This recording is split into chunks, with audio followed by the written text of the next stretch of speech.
बच्चे का नाम क्या है? जमन। समर। कैसे क्या हुआ था इसको? ये हमारा बच्चा दीवार से गिर गया था, तो इसको बहुत चोट लग गई थी। तो उसी टाइम फिजाज साहब उसको अपनी गाड़ी में ले गए थे हॉस्पिटल। तो वहाँ उसका ट्रीटमेंट चला गेलेस में। सरकारी योजना के तहत उनको आर्थिक सहायता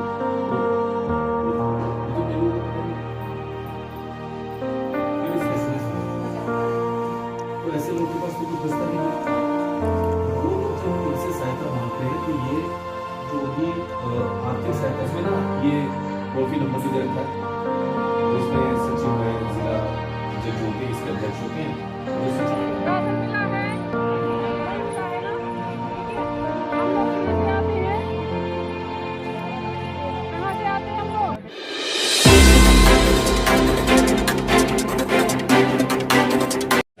नमस्कार दगड़ियों, उत्तराखंड की नौनी के साथ हैं आज सिविल जज सीनियर डिवीजन और सेक्रेटरी डीएलएस से जिला विधिक सेवा प्राधिकरण श्रीमती नेहा कुशवाहा जी। नेहा जी, उत्तराखंड की नौनी प्लेटफॉर्म पे आपका बहुत बहुत स्वागत है। Thank you so much. Ma'am, जैसा हम देखते आ रहे हैं, कोरोना काल में आपने चाहे वो स्टूडेंट्स हो चाहे वो बुजुर्ग हो, सबके लिए डीएलएसए ने बहुत काम किए और अभी हाल ही में नशा मुक्ति केंद्रों को लेकर भी बहुत एक्टिव रहा। तो आजकल क्या कुछ चल रहा है नशा मुक्ति केंद्रों को लेकर? क्या आपकी टीम क्या कुछ काम कर रही है? माननीय राष्ट्रीय विधिक सेवा प्राधिकरण के निर्देशानुसार जो स्कीम्स हैं, उन स्कीम के तहत हम लोग ये कार्य करते हैं। जैसे आपदा से संबंधित स्कीम है, उसके तहत ही हमने कोविड में बहुत काम किया, लोगों तक मदद पहुंचाई, प्रशासन से मिलके, एनजीओ से मिलके। इसी प्रकार से हमारी जो नालसा की ड्रग इरेडिकेशन स्कीम है, उसके तहत हम लोगों ने हमारी माननीय राज्य उत्तराखंड विधिक सेवा प्राधिकरण ने जो संकल्प नशा मुक्ति देवभूमि योजना बनाई, उसके तहत हमने नशा मुक्ति के विषय पर बहुत काम किया, यहाँ पे सर्वे किया। उसी के तहत हम लोग इंस्पेक्शन करते हैं, विजिट करते हैं और रिहेबिलिटेट करने की कोशिश करते हैं। तो जैसे जैसे हमें रिपोर्टिंग होती है उस तरीके से ही हमने काफ़ी बच्चों को एनजीओ से कोऑर्डिनेट करके कम शुल्क पर या कुछ बच्चों को फ्री में हमने क्या कहते हैं रिहेबिलिटेट किया है, नशा छुड़वाया है। तो हमारा प्रयास यही रहता है कि हम देहरादून से ज़्यादा ये नशा की जो प्रचलन है उसको समाप्त कर सकें, धरपकड़ करें। हमारे जो पीएलवीज हैं, पैरालीगल वॉलंटियर्स हैं, वो बहुत धरातल पर काम करते हैं। हम संकल्प नशा मुक्ति देवभूमि योजना के तहत पुलिस विभाग, हमारे जो राजस्व विभाग, हर विभाग से, मेडिकल विभाग, हम इन सब से मिलके हम लोगों ने टीम बनाई हुई है। तो जब भी कोई पैरालीगल वॉलंटियर या कहीं से हमें सूचना मिलती है कि यहाँ पर कुछ ऐसी गलत चीज़ें चल रही हैं नशे से रिलेटेड, तो हम वहाँ पर धरपकड़ करवाते हैं, एफआईआर लॉन्च होती है। और अगर ऐसे कोई विक्टिम होते हैं, खासकर देखिए जिससे ज़्यादा बरामद होता है जो, तो वो हो गए अभियुक्त, उनको तो सीधे एनडीपीएस एक्ट के तहत कार्रवाई होती है। और बहुत सारे ऐसे हैं जो विक्टिम होते हैं बेचारे, तो हम विक्टिम के लिए पुनर्वास की बात करते हैं। तो जितनी सुविधा हमारे पास अभी उपलब्ध है, उसी के तहत एनजीओज के कोऑर्डिनेशन से हम लोगों ने काफ़ी लोगों का पुनर्वास करवाया है। बिल्कुल, और आपके पीएलवीज बिल्कुल जान पे खेल के एक तरह से कहेंगे, बहुत ही खतरे का काम है। अभी हाल ही में भी आपके 2 पीएलवीज की फोटो टैग करके फेसबुक में काफी कुछ उन्हें धमकियां दी जा रही थी, कहा जा रहा था, और उन्होंने शिकायत भी करी, फिर भी उसके बावजूद जो है वो अपराधी पकड़े नहीं गए। नहीं, इस पे हमने तुरंत एक्शन लिया था। तो सबसे पहले फेसबुक पेज ब्लॉक हो गया और हम लोग अभी इन्वेस्टिगेशन चल रही है। तो लेट्स सी, क्योंकि एक होता है कि किस लेवल के कंटेंट थे। जब भी हम किसी को अधिकृत करते हैं, हमारा कोई प्रतिनिधि होता है तो वो सरकारी कार्य कर रहा होता है। तो सरकारी कार्य में अगर कोई बाधा डालेगा तो नेचुरल है कि वो उसके विरुद्ध कार्रवाई कानूनी होगी। तो वो कानूनी प्रक्रिया भी चल रही है। लेट्स सी कहाँ तक पहुँचते हैं। बाकी वो फेसबुक पेज एंड ऑल जो मुझे रिपोर्ट मिली है वो ऑलरेडी ब्लॉक कर दिया गया है, तो which is a good step. बिल्कुल बिल्कुल। जैसे कि कई जो है सीनियर सिटीजन भी नशा मुक्ति केंद्रों में हैं, उनकी फैमिली वालों ने परेशान तो फैमिली वाले क्या ही होंगे, मतलब कि फैमिली वालों ने उन्हें डाल दिया और वो नशा भी नहीं करते, वहां अंदर मार पिटाई होती है, बहुत परेशान है वो लोग। ऐसे केसेस आए हैं आपके पास? सीनियर सिटीजन्स के एज सच मेरे सामने तो नहीं आए, क्योंकि हम लोग हमदर्द स्कीम के तहत सीनियर सिटीजन्स पर काम लेते हैं। तो ज़्यादातर हम वृद्धाश्रम वगैरह इन सब में हम लोग सारी सुविधा प्रोवाइड करवाते हैं, खासकर लीगल सर्विसेज से रिलेटेड। तो बट ऐसा मेरे सामने अभी तक ऐसा कोई मामला नहीं आया, लेकिन जब भी कोई भी चाहे सीनियर सिटीजन हो या ऐसा कोई वीकर सेक्शन हो जो एलिजिबल है डीएलएसए में मदद पाने के लिए, जो पात्र है, उनको पूरी मदद की जाती है यहाँ डीएलएसए ऑफिस से। मैम कौन पात्र हैं डीएलएसए के, किन किन को? जिला विधिक सेवा प्राधिकरण के तहत कौन लोग अप्लाई कर सकते हैं जिनको निशुल्क विधिक सहायता दी जाती है। सबसे पहले हमें समझना होगा विधिक सहायता क्या है। विधिक सहायता से तात्पर्य है जैसे कि लीगल काउंसलिंग करना, लीगल एडवाइस करना, केस लड़ने के लिए वकील देना, ठीक है ना, ये जो बेसिक एफआईआर दर्ज करने के लिए गाइड करना, या कोई भी जैसे अगर आपको लगता है कि किसी एक ग्रुप का, किसी गांव का, किसी मोहल्ले का आधार कार्ड नहीं बना है, वो बनवाना। कोई ऐसा अगर है व्यक्ति जिसको फिजिकली चैलेंज कार्ड बनाना है, मतलब जिसका जो अधिकार है, अगर उसके अधिकारों का हनन हो रहा है, उसके अधिकार दिलाने के लिए जो भी प्रक्रिया होती है उसे कहते हैं विधिक प्रक्रिया। तो विधिक सर्विसेज के लिए डीएलएसए में 12 कैटेगरीज हैं जिनको हम निशुल्क विधिक सहायता देते हैं।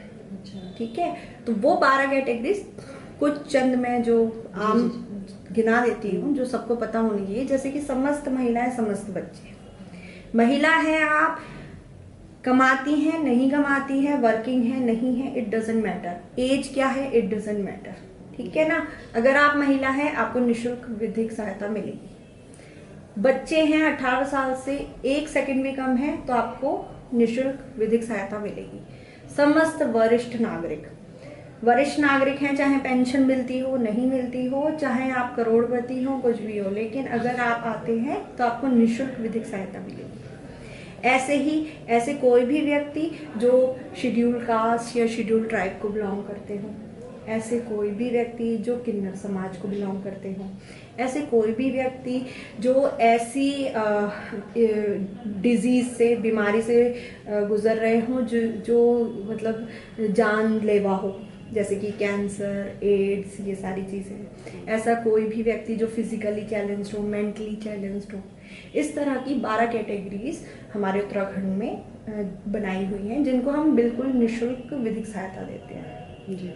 तो ऐसे कोई भी अगर हैं जिनको लगता है कि उनके किसी भी प्रकार का अधिकारों का हनन हो रहा है तो वो बिल्कुल जिला विधिक सेवा प्राधिकरण सीजीएम कोर्ट 1st फ्लोर पर आकर अर्जी दे सकते हैं। आप गूगल भी करेंगे तो हमारी ईमेल आईडी वहाँ पर है, आप वहाँ पर ईमेल के जरिए भेज सकते हैं और हम तक पहुँच सकते हैं।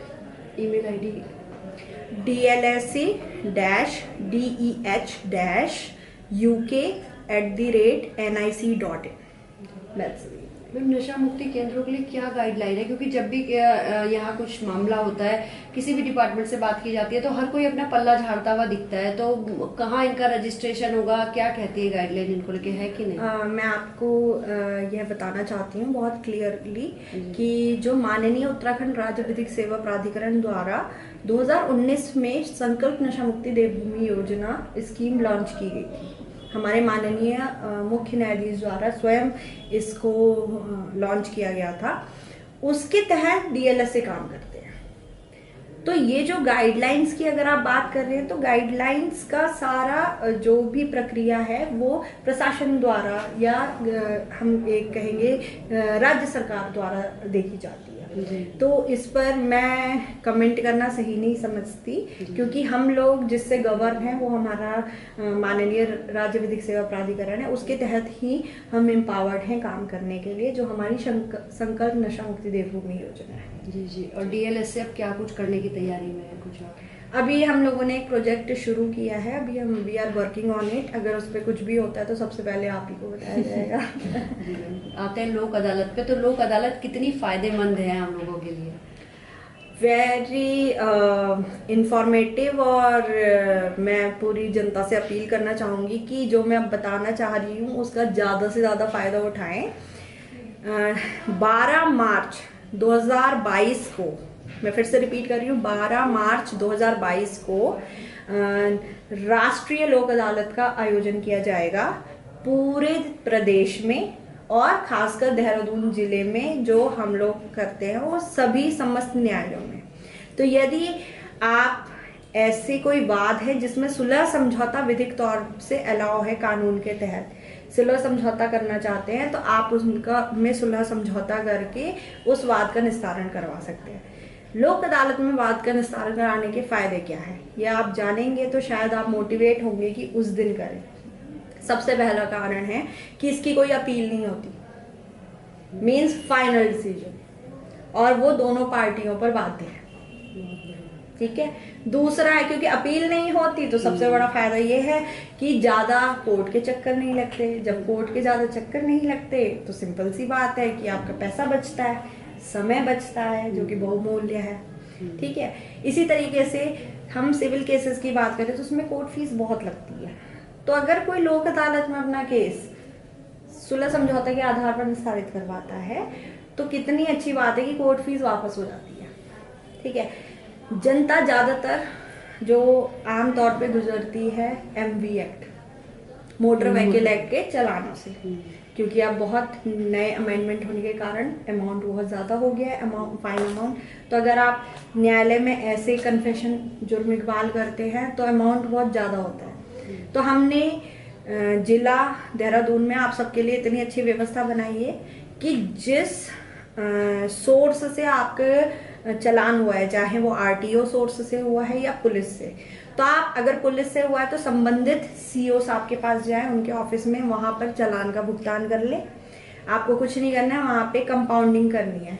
कंपाउंडिंग की खूबसूरती ये है कि ऑलमोस्ट लगभग 50% ऑफ हो जाता है चालान। तो अगर आप कंपाउंड के जरिए आएंगे तो आप ऑलमोस्ट लगभग 50% ऑफ के साथ आपको जमा करना पड़ेगा वही चीज एज कम्पेयर टू आप डायरेक्ट कोर्ट में आते हैं। तो हमने ये सुविधा, हमारे जो डीआईजी सर है उन्होंने इस बात का ऑर्डर ऑलरेडी निकाल रखा है, आरटीओ देहरादून जी ने भी निकाल रखा है ऑर्डर। तो इसका जनता भरपूर फायदा उठाए और कंपाउंडिंग कराए मैटर्स की, और लोक अदालत में उनका डिस्पोजल कराए। कितना पैसा मतलब जो है हमें वापस मिल सकता है, हमारा बच सकता है, कितनी फायदेमंद है लोक अदालत। मैम, उत्तराखंड की नौनी के माध्यम से और कोई मैसेज जो आप देना चाहते हैं उत्तराखंड की जनता को? मैं बस ये सबसे रिक्वेस्ट करना चाहती हूँ कि अपने अधिकारों को आप पहचानो, गलत ना सहो और विधिक तौर पे चीज़ों को डील करो और शांति व्यवस्था बनाओ। Thank you. उत्तराखंड की नौनी से जुड़ने के लिए आपका बहुत बहुत धन्यवाद। Thank you so much.